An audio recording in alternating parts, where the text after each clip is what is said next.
देख रहे हैं आप और मैं हूं आपके साथ शिवानी रतूड़ी। दंगाई नए नए पैतरे अपनाकर गुंडागर्दी करने की कोशिश कर रहे हैं।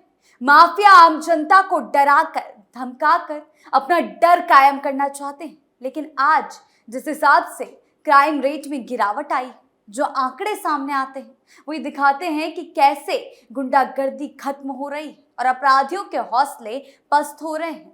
लगातार कार्रवाई जारी है। गुंडों के खिलाफ अपराधियों को बख्शने के मूड में सरकार नहीं और इसी तर्ज पर लगातार एक्शन मोड में सरकार दिखाई दे रही है। क्या कुछ हुआ है, आइए जानते हैं विस्तार से। रायबरेली में पुलिस और बदमाशों के बीच देर रात मुठभेड़ से हड़कंप मच गया। 3 शातिर लुटेरों को पुलिस ने घेर लिया। जवाबी फायरिंग में एक बदमाश के पैर में गोली लगी, जबकि बाकी 2 को मौके से दबोच लिया गया। पुलिस ने आरोपियों के कब्जे से हथियार और अन्य सामान बरामद किया है। बताया जा रहा है कि ये गैंग इलाके में कई वारदातों को अंजाम दे चुका था।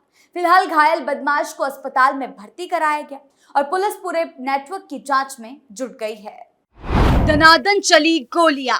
रायबरेली के नसीराबाद थाना क्षेत्र में पुलिस और बदमाशों के बीच हुई मुठभेड़ में 3 शातिर लुटेरों को गिरफ्तार किया गया। जवाबी फायरिंग में एक बदमाश के दाहिने पैर में गोली लगी, जिसे उपचार के लिए अस्पताल में भर्ती कराया गया। ये तीनों आरोपी 11 अप्रैल को एक महिला से हुई सोने के लॉकेट की लूट में वांछित थे। अपर पुलिस अधीक्षक द्वारा दी गई जानकारी के अनुसार 11 अप्रैल को नसीराबाद थाना में एक महिला से सोने का मंगलसूत्र लूटने की वारदात हुई। इस मामले में पुलिस ने धारा 309 बीएनएस के तहत मुकदमा दर्ज किया। घटना का जल्द पर्दाफाश करने के लिए पुलिस अधीक्षक रवि कुमार के निर्देशन में 4 पुलिस टीमों का गठन किया गया था। बदमाशों ने पुलिस टीम पर की फायरिंग। बुधवार की दरमियानी रात करीब 12:30 बजे नसीराबाद थाना पुलिस इलाके में गश्त कर रही थी। इसी दौरान एक अपाचे मोटरसाइकिल पर 3 संदिग्ध व्यक्ति आते हुए दिखे। पुलिस ने जब चेकिंग के लिए उन्हें रोकने का इशारा किया तो बदमाश ने भागने की कोशिश की। पुलिस टीम द्वारा पीछा करने पर खुद को घिरा देख बदमाशों ने पुलिस पार्टी पर फायरिंग कर दी। आत्मरक्षा पुलिस की जवाबी कार्रवाई में अभियुक्त अफजल के दाहिने पैर में गोली लगी। इसके बाद पुलिस ने घेराबंदी कर 3 आरोपियों को मौके से गिरफ्तार कर लिया। आरोपियों के पास से सामान बरामद। गिरफ्तार अभियुक्तों की पहचान अफजल उर्फ गोरखा पुत्र नसीर निवासी जालिम कपुरवा मजरे बाबुरपुर थाना जामू जनपद अमेठी, गुड्डू उर्फ रिजवान मोहम्मद शाहिद का पुत्र है और मुकीम उर्फ मोदी पुत्र शफीक का के रूप में हुई है। अफजल पुलिस की गोली से घायल हुआ। गिरफ्तार आरोपियों के पास से लूटा गया सोने का लॉकेट, एक तमंचा, 2 जिंदा कारतूस और एक खोखा कारतूस, एक मोटरसाइकिल और 2000 रुपए नकद बरामद किए गए हैं। घायल का अस्पताल में चल रहा इलाज। लूटे गए मंगलसूत्र को बेचकर हासिल किए गए 14,530 रुपए नगद। घायल अभियुक्त अफजल के कब्जे से एक अवैध तमंचा, एक जिंदा कारतूस और एक खोखा कारतूस बरामद हुआ। लूट की घटना और भागने में इस्तेमाल की गई एक मोटरसाइकिल। पुलिस ने बताया कि घायल अभियुक्त का इलाज चल रहा है और सभी आरोपियों के खिलाफ आगे की विधिक कार्रवाई की जाएगी। संभल में बड़ी कार्रवाई। संभल में डबल मर्डर केस ने पूरे इलाके में सनसनी फैला दी। मौत के बाद पुलिस ने फरार आरोपियों पर शिकंजा कसते हुए बड़ी कार्रवाई की। मुठभेड़ के बाद एक आरोपी गिरफ्तार, जबकि मुख्य आरोपी अब भी पुलिस की रडार पर है। इस हाई प्रोफाइल केस में पुलिस की कई टीमें लगातार छापेमारी कर रही और आरोपियों पर इनाम भी घोषित किया गया। हत्या की इस खौफनाक वारदात ने कानून व्यवस्था पर सवाल खड़े कर दिए। वहीं जल्द खुलासे का दावा कर रही पुलिस अब इस केस को अंजाम तक पहुंचाने में जुटी हुई है। प्रदेश में ताबड़तोड़ एक्शन। उत्तर प्रदेश के संभल में पिता और पुत्र की मौत और लूट के मामले में पुलिस ने बड़ी कार्रवाई करते हुए मुख्य आरोपियों को गिरफ्तार कर लिया। पुलिस ने तहसील गुनौर के धनारी थाना क्षेत्र में मुठभेड़ के बाद उसे पकड़ा है। आरोपी की पहचान अरविंद पुत्र जोगिंदर के तौर पर हुई, जिस पर 1 लाख रुपए का इनाम घोषित था। मुठभेड़ के दौरान वो गोली लगने से घायल हो गया। पुलिस ने उसे इलाज के लिए अस्पताल में भर्ती कराया है। पुलिस के अनुसार 2 अप्रैल को नरेश यादव और उसके बेटे भीमसेन की आरोपी अरविंद ने अपने 2 साथियों के साथ मिलकर मार डाला था।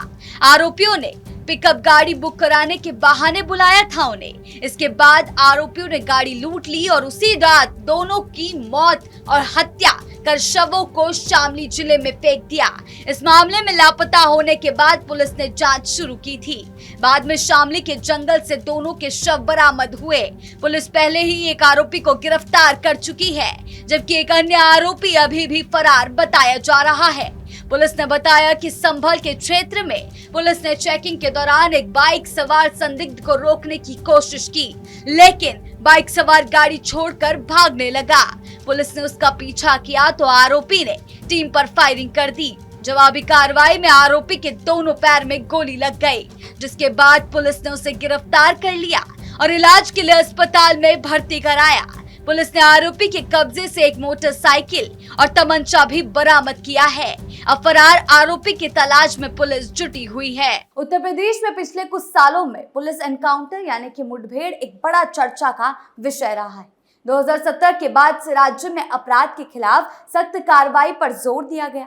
सरकारी आंकड़ों के अनुसार 2017 के बाद से हजारों पुलिस मुठभेड़ हुई है, जिनमें कई अपराधी घायल हुए, कई गिरफ्तार किए गए और कुछ की मौत हुई। इन एनकाउंटर का मुख्य मकसद था खतरनाक अपराधियों को रोकना, गैंग्स को तोड़ना और आम लोगों में सुरक्षा का भरोसा बढ़ाना।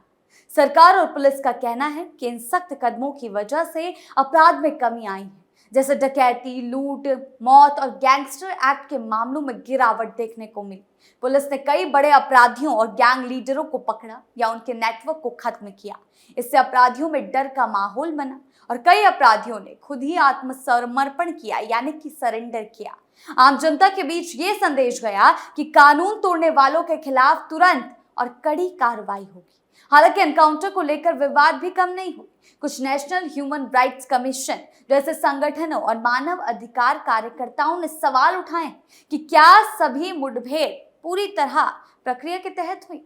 उनका कहना है कि हर आरोपी को अदालत में अपना पक्ष रखने का अधिकार होता है, इसीलिए पुलिस कार्रवाई पारदर्शी और कानूनी होनी चाहिए। कई मामलों की जांच कराई गई ताकि ये सुनिश्चित किया जा सके कि कहीं फर्जी एनकाउंटर तो नहीं हुए। तो उत्तर प्रदेश में एनकाउंटर की नीति का असर दो तरह से देखा जा सकता है। एक तरफ सख्ती की वजह से अपराधियों में डर बढ़ा और अपराध कम होने का दावा किया गया। दूसरी तरफ ये जरूरी है कि कानून का पालन पूरी तरह हो, किसी के साथ अन्याय ना हो। इसीलिए सही संतुलन यानी सख्त कानून व्यवस्था, न्यायिक प्रक्रिया का सम्मान बहुत जरूरी है। तभी राज्य में लंबे समय तक शांति और सुरक्षा बनी रह सकती है। पुलिस एनकाउंटर के आंकड़े 2017 से लेकर लगभग 2023-24 तक के समय में पुलिस ने 8000 से ज्यादा एनकाउंटर किए। इन कार्रवाइयों में करीब 180 से 200 अपराधियों की मौत हुई बताई जाती है। वहीं 4000 से ज्यादा अपराधी घायल हुए, घायल होकर पकड़े गए। इसके अलावा 10,000 से ज्यादा अपराधियों को गिरफ्तार किया गया और कई ने डर के कारण खुद ही सरेंडर कर दिया।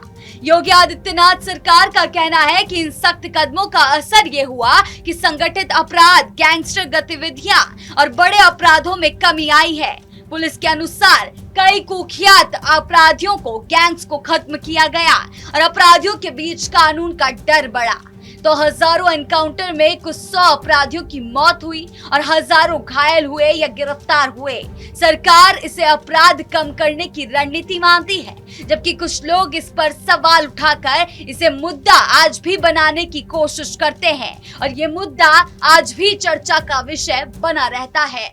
आखिर में अगर पूरे घटनाक्रम और आंकड़ों को एक साथ देखें तो तस्वीर साफ तौर पर दो पहलुओं में सामने आती है।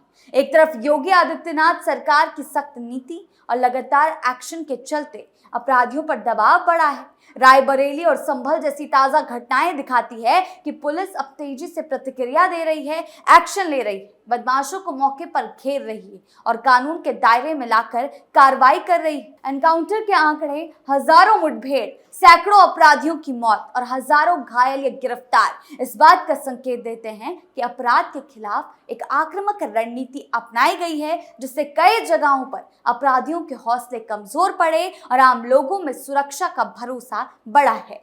आपकी इस बारे में क्या राय है, हमें कमेंट सेक्शन में जरूर बताएं। धन्यवाद।